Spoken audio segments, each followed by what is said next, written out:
এটা সরকারি সংস্থা নুহ সাপ ধরা যোଉଠିକି ଯୋଉ ଜାଗାରେ ସାପ ଧରା ହୁଏ ସେଠି ଲୋକମାନେ ଦିଅନ୍ତି ଆମେ କୋଉ ସରକାରୀ ଲୋକ ନୁହଁ ନାଇଁ ମତେ ଏବେ ମାର ପୁଅଟା ଆଉ ମାର ସମସ୍ତେ ପୁଅ ହଁ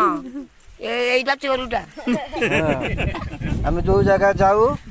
ଆମ ତେଲ ପାଣି ଖର୍ଚ୍ଚ ଲୋକ ଦିଅନ୍ତି ହଁ ହେଇଟା ତ ଦବା କଥା ଯେ ମେଘ ତ ପକେଇଛି ମୁଁ କଣ କରିବି ବାବା ତ ବଇଛନ୍ତି ଦୁଆରେ ଯେ ପଇସା କଣ ନାହିଁ କରିବା ମୁଁ କଣ କରିବି ହେଲେ ଆମେ କଣ କରିବୁ ମୁଁ କୋଉଠୁ ଆଣିକି ଦେବି ତମକୁ ନା ସେମିତି କହିଲେ ହବ ଇଏ ଆକେ ଏଇ ବାଡି ଖିଆ କରୁ ଏଇ ବାଡି ଖିଆ ଚୋର ବାଡି ତ ଯେହେତୁ ଆମେ ଜୀବ ପ୍ରେମୀ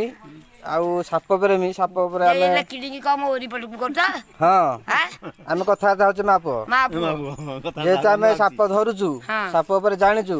ଲୋକମାନଙ୍କୁ ସାହାଯ୍ୟ କରୁଛୁ ଆସିକି ଲୋକ କିନ୍ତୁ ଉପରେ ନାହିଁ ଭରସା ମୁଁ ତମକୁ ଦେବି କେତେ କଥା ହେଲେ କଣ କରିବା ନାମ ହରେ କୃଷ୍ଣ ଯାହାର ପୁଅ ଟଙ୍କା ନାହିଁ